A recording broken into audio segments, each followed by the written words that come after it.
Selamat datang kembali. Hari ini kita mau bedah sesuatu yang terus terang bikin saya penasaran banget. Iya, Anda mengirimkan kami sumber yang idenya besar sekali.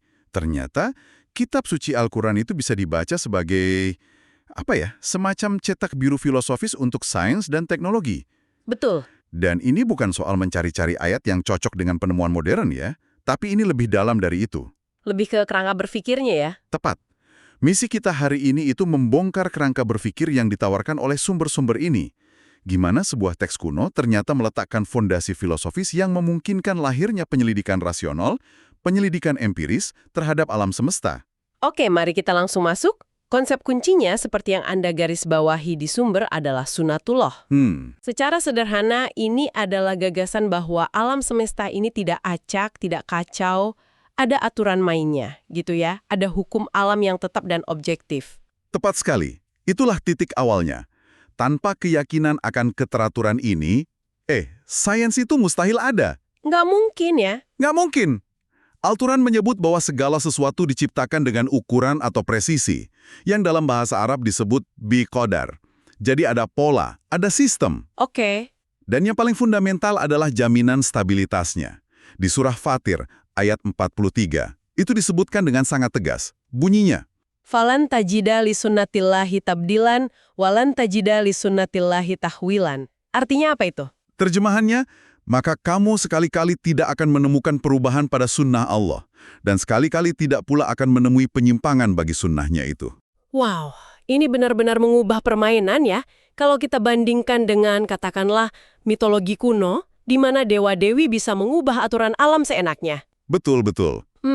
Konsep sunatullah ini seperti memberikan izin filosofis ke manusia untuk mulai meneliti alam secara serius, karena ada jaminan aturannya nggak akan diubah di tengah jalan. Anda menangkap esensinya. Itu adalah sebuah pernyataan filosofis yang bisa dibilang revolusioner. Jaminan inilah yang membuat observasi jadi berarti. Iya, iya. Dan Al-Quran tidak berhenti di situ. Ia nggak cuma bilang ada hukum alam, tapi secara aktif mendorong manusia untuk mengamatinya. Fenomena alam ini disebut sebagai ayat atau tanda-tanda. Tanda-tanda. Dan itu ditujukan bagi mereka yang berakal atau mereka yang berpikir. Ini kan seperti undangan terbuka untuk riset. Seperti undangan, silakan buka laboratorium alam dan mulai bekerja. Contohnya apa yang paling sering muncul di sumber kita? Astronomi. Itu contoh klasik. Keteraturan benda langit itu bukti nyata sunnatullah. Oke. Di surah Ar-Rahman ayat 5, sangat singkat dan padat. Asyamsu wal qamar bihusban. Husban. Artinya, matahari dan bulan beredar menurut perhitungan. Kata kuncinya itu husban, perhitungan. Bukan sekedar bergerak, tapi ada matematika di baliknya. Jadi ada sistem yang bisa dipelajari, bisa diprediksi. Persis. Dan di surat Yasin ayat 40 diperjelas lagi dengan sangat indah. La syamsu yanbagilaha antudrikal kamaral walal lailu sabikun nahar wa kullun fi falakin yasbahun. Wah, itu puitis sekali. Iya kan? Terjemahannya, tidaklah mungkin bagi matahari mengejar bulan dan malam pun tidak dapat mendahului siang. Masing-masing beredar pada garis edarnya. Masing-masing berenang di orbitnya. Nah, ungkapan kulun fi falakin yasbahun itu adalah gambaran kosmologi yang sangat-sangat teratur. Oke, itu di langut ya, yang skalanya masif. Bagaimana dengan yang bisa kita lihat dan sentuh langsung di bumi? Siklus hidrologi, siklus air, itu contoh lain yang sering diulang. Bagaimana hujan bisa menghidupkan kembali tanah yang tadinya mati. Ini bukan cuma metafora, tapi juga ajakan untuk mempelajari botani dan hidrologi. Misalnya di surah Az-Zumar ayat 21. Alam tara annallaha anzala minas sama'i ma'an fasalakahu yanabi'a fil ard, thumma yukhriju bihi zar'an mukhtalifan alwanuh. Artinya, Apakah engkau tidak memperhatikan bahwa Allah menurunkan air dari langit, lalu diaturnya menjadi sumber-sumber air di bumi, kemudian dengan air itu ditumbuhkannya tanaman-tanaman yang bermacam-macam warnanya? jadi ini seperti mengajak kita, hey, jadi ilmuwan alam deh, lihat prosesnya, dari air hujan jadi mata air, lalu menumbuhkan kehidupan. Ini bukan sihir, tapi sebuah sistem. Sebuah sistem yang bisa dipelajari. Tepat. Dan pola itu bahkan berlanjut hingga ke level mikroskopis. Misalnya dalam biologi, proses penciptaan manusia dijelaskan bertahap. Oh iya, Mulai dari nutfah, setetes cairan, lalu jadi alaqoh, sesuatu yang menempel, dan seterusnya. Ini kan seperti cetak biru untuk observasi embriologi. Sebuah proses teratur yang bisa diteliti. Baik, jadi jelas alam semesta ini adalah laboratorium raksasa yang teratur. Pertanyaan berikutnya, kenapa harus kita yang repot-repot mempelajarinya? Apa peran manusia dalam semua ini menurut sumber-sumber yang Anda berikan? Nah, ini bagian yang sangat mendasar. Menurut kerangka berpikir ini, ilmu pengetahuan itu bukan sekedar hobi. Bukan ya? Bukan, tapi esensi dari kemanusiaan itu sendiri. Kalau kita kembali ke kisah penciptaan Adam, keistimewaannya itu bukan kekuatan fisik, tapi kapasitas intelektual. Benar juga, surah Al-Baqarah ayat 31 menyebutkan, وَعَلَّمَ آدَمَ الْأَسْمَاءَ كُلَّهَا. Artinya, dan dia ajarkan kepada Adam nama-nama benda semuanya. Wow. Jadi, bukan kekuatan, bukan kecepatan, tapi kapasitas untuk tahu, untuk menamai, untuk mengklasifikasikan, itulah yang jadi superpower kita. Kemampuan untuk memahami realitas. Itulah yang membuatnya lebih unggul bahkan dari para malaikat. Jadi mencari ilmu itu adalah manifestasi dari tujuan penciptaan manusia itu sendiri. Pantes saja ditekankan berulang kali ya. Derajat orang-orang yang berilmu atau ulul ilmi itu ditinggikan. Bahkan kesaksian mereka disejajarkan dengan kesaksian para malaikat. Coba lihat di surah Ali Imran ayat 18. Syahidallahu annahu la ilaha illa huwa wal malaikatu wa ulul ilmi qa'imam bil qistah. Itu artinya, Allah menyatakan bahwa tidak ada Tuhan selain Dia. Demikian pula para malaikat dan orang-orang yang berilmu yang menegakkan keadilan. Ini kan penghormatan tertinggi bagi para pencari pengetahuan. setelah ditempatkan begitu tinggi, sejajar dengan malaikat, apa ada resiko bagi orang berilmu untuk jadi sombong, merasa sudah tahu segalanya? Apakah teks ini juga membahas soal proses pencarian ilmu yang nggak pernah berhenti? Pertanyaan yang sangat bagus. Dan jawabannya ada dalam sebuah doa yang sangat singkat, tapi sangat kuat, yang diajarkan langsung kepada Nabi Muhammad. Oh ya, di surat Toha ayat 114. Waqur Rabbi zidni ilma, artinya, dan katakanlah, ya Tuhanku, tambahkanlah ilmu kepadaku. Selalu minta tambah. Selalu, perintah untuk terus meminta tambahan ilmu ini adalah pengakuan bahwa pengetahuan manusia itu selalu terbatas. Proses belajar itu perjalanan seumur hidup. Semakin banyak kita tahu, justru semakin kita sadar betapa luasnya yang belum kita ketahui. Oke, jadi kita punya alam yang teratur untuk dipelajari dan manusia yang diperintahkan untuk terus belajar. Dari tahu jadi bisa, dari ilmu ke aplikasi praktis yang kita sebut teknologi. Sumber kita juga penuh dengan contoh soal ini kan? Benar. Dan ini membawa kita ke pertanyaan penting. Teknologi untuk apa? Nah, dalam Al-Quran, penerapan ilmu itu selalu berorientasi pada kemaslahatan, pada manfaat.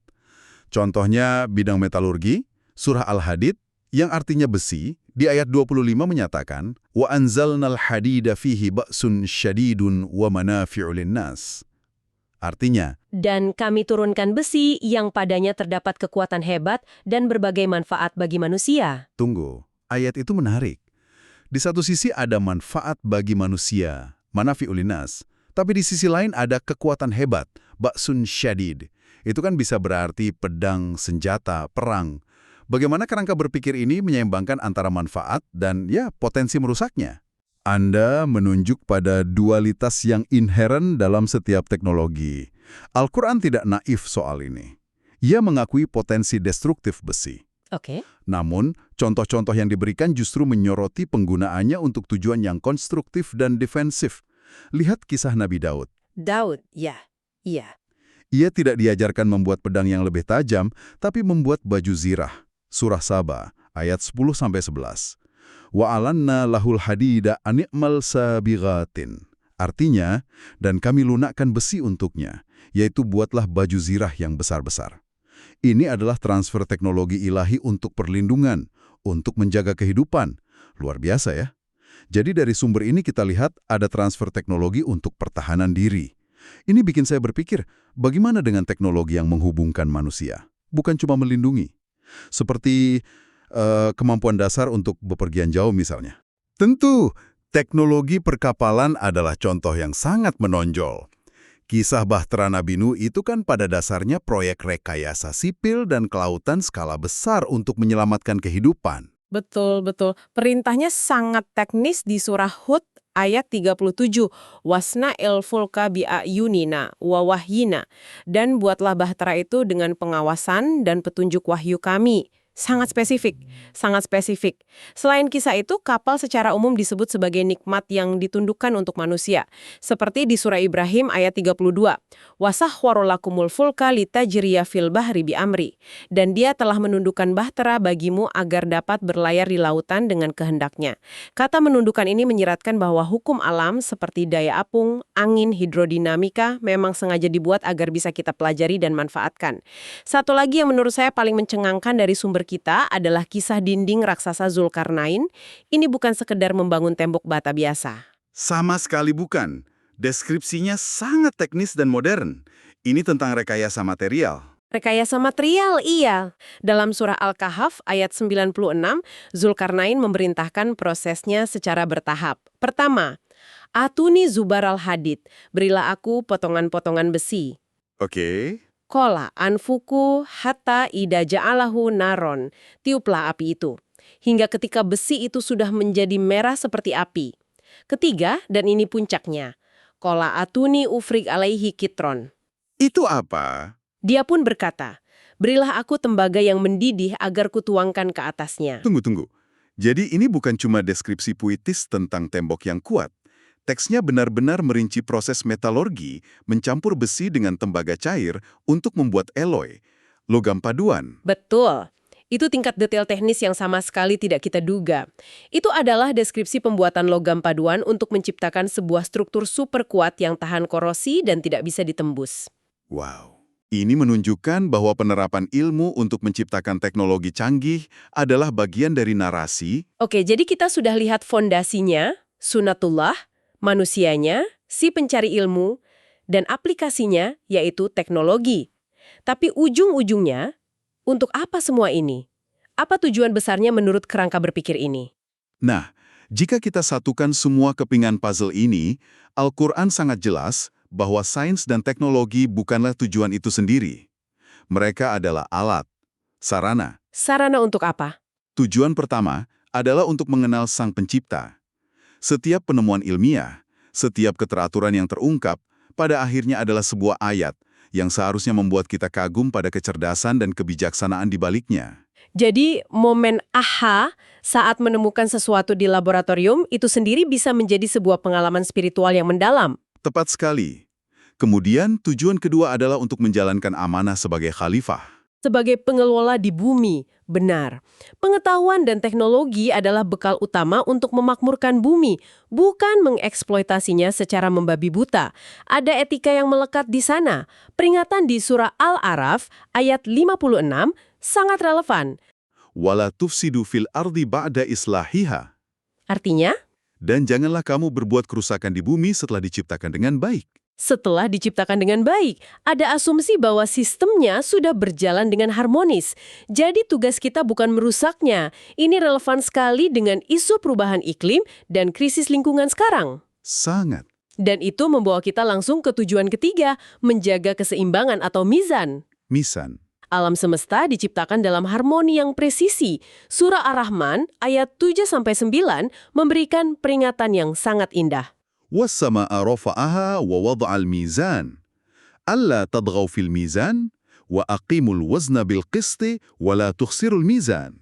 Itu terjemahannya bagaimana? Dan langit telah ditinggikannya, dan Dia ciptakan keseimbangan. Agar kamu jangan merusak keseimbangan itu, dan tegakkanlah keseimbangan itu dengan adil, dan janganlah kamu menguranginya. Wow. Ini prinsip universal.